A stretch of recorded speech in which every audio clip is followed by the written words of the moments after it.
This will be the final round, with Hong Kong U presenting first, and followed by the Chinese University of Hong Kong.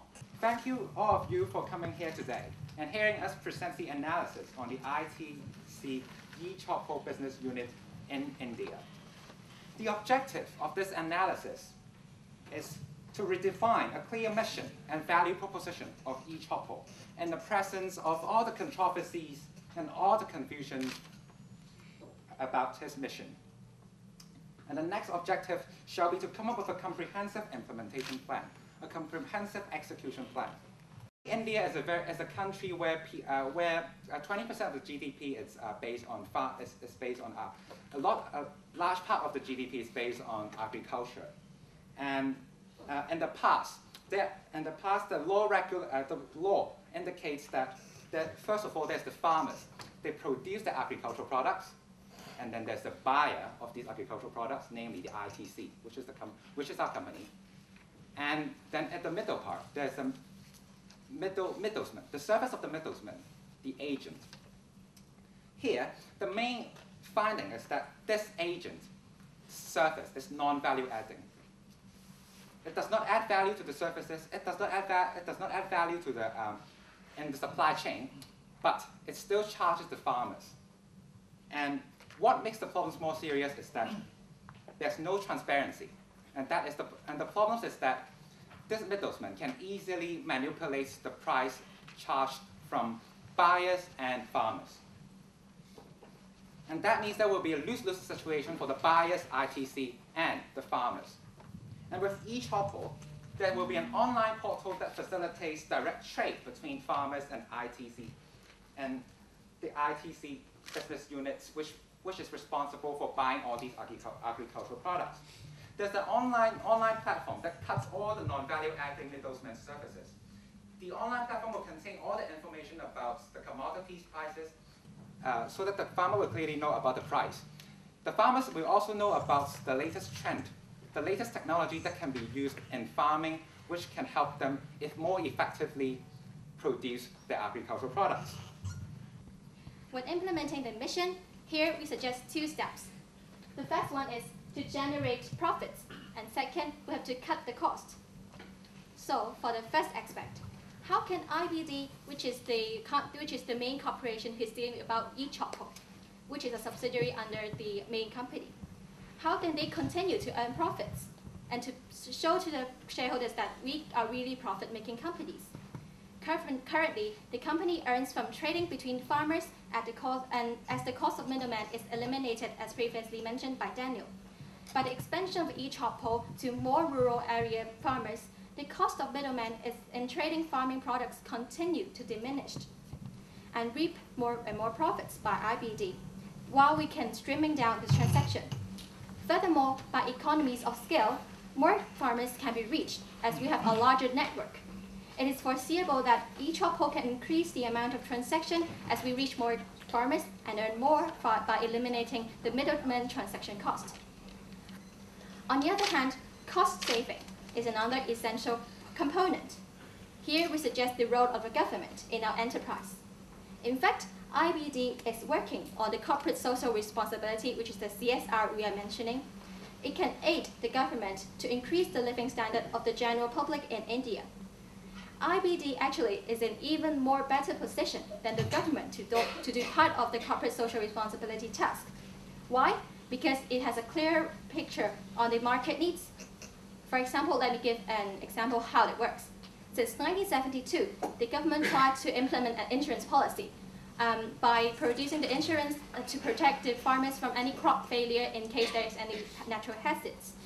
However, the government lacks the concept and the knowledge on how the crop grows over the year in the individual villages, and also, most importantly, the weather patterns and the potential of how natural hazard will happen. Furthermore, the government lacks safety measures to ensure and give security to all farmers that the government would definitely pay you the money if the insurance, if you have encountered any crop failure and you have paid for the insurance. What I'm going to talk about is the challenges lying ahead and how are we going to solve them. Well, after our analysis, challenges can be divided into 3 parts. First, human infrastructure. Well, there is one key factor in the human infrastructure part, which is so-called central lock. Well, you may not know what it is. I will explain to you. Central lock is the managers acted as a window between the farmers and the rest of the world. Because, you know, most of the farmers right now are illiterate. So central lock is playing a very important role during the deals. So, however, there's also a possibility of bribery, and once corruption occurs, the window would be blocked. So how are we going to solve this problem? First, we should start from the selection process, which places, we should start with the selection process. We strongly suggest that we should place more emphasis on the attitudes as well as integrity than the capabilities of the candidates, since an honest man is needed in the first place. Secondly, we should also seek more village input, asking the farmers' opinions about which candidate to choose from, so that the central lock selected will be more competent and considerate to the poor farmers' needs. Thirdly, we would also suggest setting up a national central lock institute, which is responsible for the training of those selected candidates. And the funds of the institute would basically comes from the government subsidy, as mentioned earlier by Judy. So fourthly, we would also arrange a proper pay system to provide with a well-functioned incentive mechanism. For instance, we would set a very low basic salary and then link the commission of the central locks to the profits gained by the farmers. So by doing this, we would more or less place the central locks on the same boat with the farmers. The remaining issue is the communications issue, because we've just mentioned that for physical infrastructure, we're going to seek the help of the banks, so that we should ensure maximum transparency. Although we are kind of showing social responsibility, we are also an enterprise, so we should make everything as transparent as possible. So all of society could view that we've actually input these efforts, and every penny they have put into this company is put to the best use. Moreover, we would like to show to the public that because we are doing something that has a socially responsible nature, it might be pretty slow. It might not be like investing in the stock market, because we are building these electronic terminals in the remote villages. It takes time, but you need to be patient. We will report to you at every stage, say every quarter or every year, our progress. And this would actually enhance the public confidence in this company. And this would actually increase their investment in this company, which would eventually benefit the rural Indians. We would like to invite our judges now to ask questions. Please just go ahead. Would you infer that CSR is a cost or a revenue-generating strategy? I would like to say that this case has its special features, because this company, in a sense, is like a utility company, because it, in a sense, provides kind of monopoly over the village, because this terminal is, in a sense, a monopolistic product. Once I build this terminal, there's economically no longer feasible for others to build this terminal. So I think in this case, it's like a monopolistic firm. And for all monopolistic firms, they should be subject to government regulation. And in another sense, they should show their pretty much social responsibility. But like in a broader sense, we could infer that corporate social responsibility is both a cause that would help you deserve respect over the broader community, and it's also a cause of generating profit, because you would, in certain sense, you would have better access to capital. This is this point ethical investing, because right now we didn't have enough time to elaborate on it, and I will speed on it pretty fast. It's basically like, because you know there's capital constraints in this situation, so what we're going to do, we're going to appeal to the, especially in the Western countries, there are plenty of investment funds that base their investment principles on ethical investing, that select companies based on corporate social responsibility. So by practicing the CSR, we would be able to open up a broader fundraising channel to the outside world, and we would eventually achieve better performance for our company, which would eventually benefit the broader peasant class Maybe to add to the point, I think the most important difference between normal CSR cases and this case is that the cost element. Like reports have shown that, for example, when a car or factories they use some environmentally friendly fuel, actually some of the cost it can be saved. Some of the cost can be saved. But in this case, what we have found is that when providing a comprehensive healthcare service, when providing a comprehensive educational service, when providing a comprehensive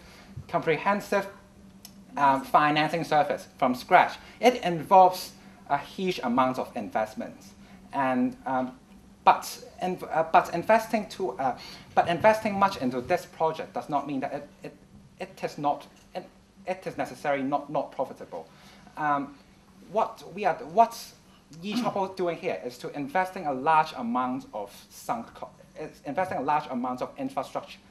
It's investing a large amount on infrastructure. These infrastructure, after we are providing in India, after we are providing all these facilities in the rural villages, these costs will be sunk, and then the benefits will follow. And we are not saying we actually think that this would be in the end both appealing to shareholders who care about the financial results and stakeholders, but just that we have to be patient and give time, because the short-term cost is very huge. The question I have to build on Teresa's question is that if, for instance, you have this channel to access to the peasants in India, if I'm a competing company, I have lots of products I want to sell to the peasants to enrich their lives, insurance, what have you. I'm willing to pay the peasants actually higher prices for the grain as well, because I feel that they're worth it. I feel that I still make a very healthy profit. Would you open up your channel for me to access those peasants, which obviously from the peasants' point of view is better, from the enrichment of the products you offer is better. Would you do that? We're a platform operator and we're an information provider. In a sense, it's like eBay or like Google, but we operate on economic principles. So first thing is that if there's an existing like insurance policy here, and if you are like in a similar type of insurance policy, you need to outbid our existing provider in order to secure your place. But if you could provide compelling reasons that in substantial aspects your product is better than the existing products and it would benefit the peasants in a more general, more substantial ways than our existing products, then I think we would give access to your product as well as the other product. Maybe we would give you priority because as we just mentioned, first we are a profit-making firm. So if you're offering your products and we have same products, we would have to put you on a late place. But if you have real reasons to justify it's beneficial to the peasants, we would move you up in order to show that we're a corporate, socially responsible company. Well, actually, I want to add the point of George. Actually, what he's saying has been put in practice by the company, because the company itself is not an insurance company. So by producing as I've mentioned, they have provide the insurance policy to the farmers. How do they do so? Actually, they have the partners they have incorporated the insurance company into their part of the partners. And then the insurance company will help to measure the risk and the management and for the return. And the company itself actually is a platform and a channel. And for the long run, you may want to ask, would our company lose the comparative advantage? However, I'm sure that our company will never give up their licensed platform. And even if we have other partners who are providing products to the peasants by our platforms, we can still earn the money by providing the transaction fees and also the middleman's transaction cost. And besides, as we've already mentioned, that this business involves a large amount of initial costs, initial investments. So we believe that there is an entry barrier to other competitors, since we've already made the huge amount of investments. Let me ask the obvious but extremely difficult question. The fundamental assumption that you've made is that profit is more important than corporate social responsibility. Yes. How do you arrive at that conclusion? Because certain things are better off if you leave it to private companies. Because first, if you have profit in your mind, you would make sure you run things efficiently. Because like as in the government-sponsored insurance case, there's large bureaucracy, there's huge red tape. You are intended to help these farmers, but you do not run it efficiently. But with these private competitors, you would have pressure, so you would have to run things efficiently. So what we are just trying to say is that profit is as kind of stimulus or as kind of incentive for you to run things in an efficient manner. Profit is definitely more, at this stage, we think profit is more important than corporate social responsibility. But this assumption, I think, it can be changed in a later stage if there's evidence showing that, okay, our profit priority is running contrary to our objective of helping these farmers. But I think under all circumstances, the company should be able to achieve a certain percentage of profit.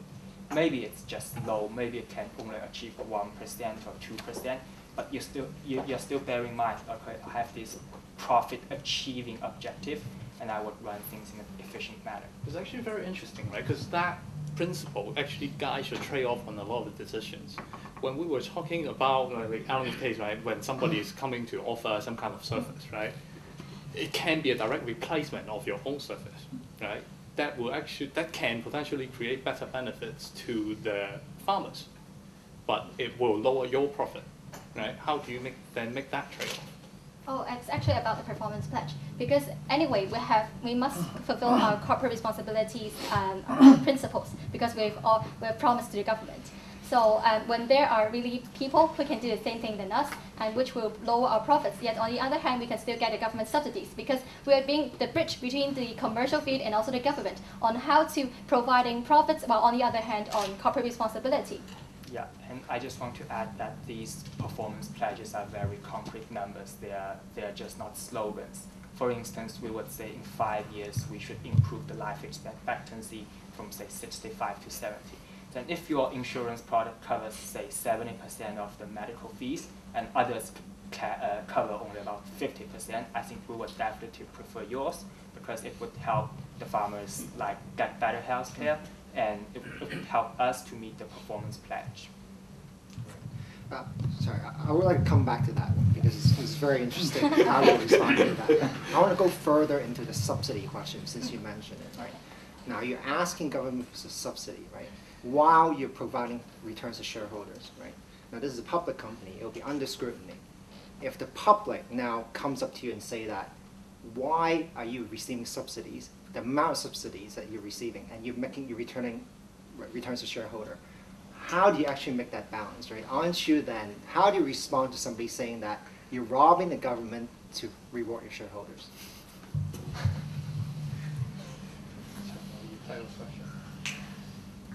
I think, like, in the first place, we have demonstrated that we could do things more efficient than the government. Okay, yeah, in terms of, because we have this profit in mind, because we have this corporate management system instead of a bureaucratic system. And actually, it can be easily measured, say, based on a certain government program, how much money has been invested and what kind of results has it achieved. We could say that, okay, we achieved the same results, and we could use less money, or use the same money, we could achieve more results. Otherwise, the government can penalize us, say, by imposing a fine or whatever, so the shareholders would have to pay. So now it's not the shareholders that's robbing the public. It's like the shareholders are pressing the company to perform better management, and that better management, when it's carried out, it would actually benefit the public, not vice versa. I'm a bit confused with your service pledge premises.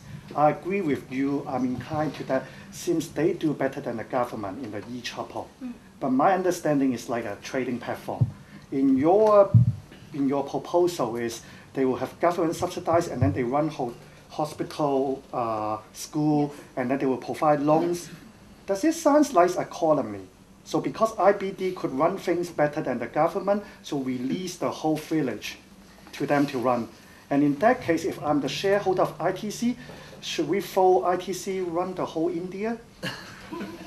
I mean, like, they run things better, and they will guarantee have a service pledge. What is the role between government and ITC? And actually, I previously mentioned it's like the bridge between the commercial field and also the government. Because nowadays, the government we can clearly understand that the Indian government cannot bear the whole burden itself to manage the whole India by providing sufficient insurance, healthcare, and education. So therefore, it's like a partnership. Like it's introducing ITC to help them to provide certain services to the villages. However, on the overall control is still on the government because we have to pledge to the government. So we have the obligation that we have to fulfill our task to the government. And if we have done anything wrong, the government can always penalize us. While on the other hand, you may find that actually it's a platform, and we can also link the other side of the commercial world. For example, as previously mentioned, if we have competitors who can offer better products than us, then they can promote their products to the peasants through our platform. And this is how the linkage between us and the government and the general public. It's not that the ICRL is the government itself to manage everything, but we are responsible partly to the government for what we are performing. Okay, I just want to add one point of clarification. It's not that the whole of India should be turned to this company, but for certain villages. At this stage, we don't know why, but the government cannot reach these stages. But eChalpo, through its access network, has already reached these stages. It can run these distant learning programs. And it has already been running hospitals at the village, at the regional, and even at a higher level. So these are the things that are already in place. So I think in the view of government, we have like two choices. The first is that we continue to let eChalpo run these kind of projects which have already been in place, and we give them a certain subsidy to do it better. The second is that we sit here, we do nothing. Maybe the third, that we run a replicated set of systems, which I believe is obviously a waste of resources. So I think the first choice is, under the present circumstances, is the most optimal choice. Let's talk about an operational issue. You were saying when you are going to manage the centralized, you are actually going to tie the incentive to the farmer profits, right? Why do you think that is effective? What's the risk you're trying to mitigate there? Actually, it's kind of an incentive program because But why are you incentivizing them, by tying it to the farmer's profit? It's not only, actually it's the whole operating profit and all the values and outcome of the whole village, that the middleman who is managing. So because he's the middleman and is like an employee of the company, and he's responsible for the region that he's working on. So if his performance is tied up with the overall outcome of all the policies that our company provide and invest the resources in the particular region, then when we tied up the performance and the salary, it can be an incentive program to motivate the guy to work better for the company. So if you are doing it that way, isn't that the same as the old system where this guy can actually work with the farmers to actually push the price up themselves and get profit off us, ITC? Therefore, apart from the incentive program, we also have the monitoring system. That is why we have considered about the bribery issue. Because I'm very concerned about bribery itself in India. Because even if we tie up the performance, the farmers can plant themselves and cheat the company. And that's why I promote the monitoring system, that we have to monitor that. And also in the selection process, we want someone who has integrity and who is honest. Therefore, he won't cheat the company. And this is how we can do our best to avoid the problem. Well, I just want to add one point, that I'm quite suspicious of your assumption that the company would be cheated, because the bargaining powers are asymmetrical. Because the company has really strong bargaining power. It knows the world wheat price, it knows the prevailing insurance price in India, it knows the whatever price in India. So if when the villagers are selling the wheat to the company, it sells high, the company can simply refuse to buy. Or if it buy low, the company can simply refuse to sell. So it has the final say, it has the final control. Okay. What if the government refused to provide any subsidy? Any contingency plan? Or you stop doing everything? Of course not, because apart from the government, we have also mentioned other sources of capital. For example, the CSR funds. In fact, along the international market, there are nowadays a lot of funds. They will always do the checking of annual report and see which company is doing on corporate social responsibility. And then if some companies, they are working in coherence with the corporate social responsibility, then these funds will invest on this company and provide funds for them as the capital. Therefore, apart from the government, we also have other contingent source of capital in case the government refuses to subsidize us. Yeah, I want to add something. Besides governments, we have as what Julie has mentioned, we can borrow money from those corporate those funds, and we can also borrow funds from banks because there's not much time in the presentation. Because provided that we have very good internal control as well as profits on our balance sheet, we can make sure that we can get loans from the banks. That's also another source of the fund. Try to change your head as Momaha Singh. Okay, you mentioned that you need government to subsidize this project. Now you receive a letter from, or it will be an email from Alibaba.com. We have too much cash. We don't need subsidize. We want to replace e-trouble. Shall you? Yes, if you preserve the corporate social responsibility system. This is why the company happens, because if we really want to earn profits, then we can actually learn a lot more, because if we fade away all the corporate social responsibility burdens, then we can actually earn even more by being the middleman and exploit those farmers. If we have passed the channels to really Alibaba.com, we really cannot foresee what will happen in the future, and it will lose the whole purpose of having the company, because it will only become a profit-only company. And this is why we want to preserve the principle of corporate social responsibility. Are you saying that if you are able to take away the corporate social responsibility burden, that you can actually earn more? And currently, in the situation of India alone, it may be profitable, but not obvious, but not necessary in the overall CSR market, because especially in our case, only traditionally they're always the middlemen who exploit the farmers and also the buyers, and that is why the e-choppers came in and replaced whole thing.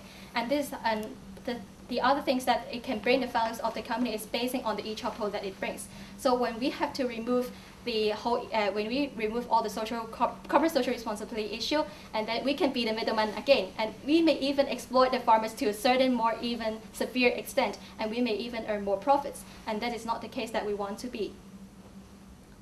Yes. Thank you for your inspiring answers, your great questions.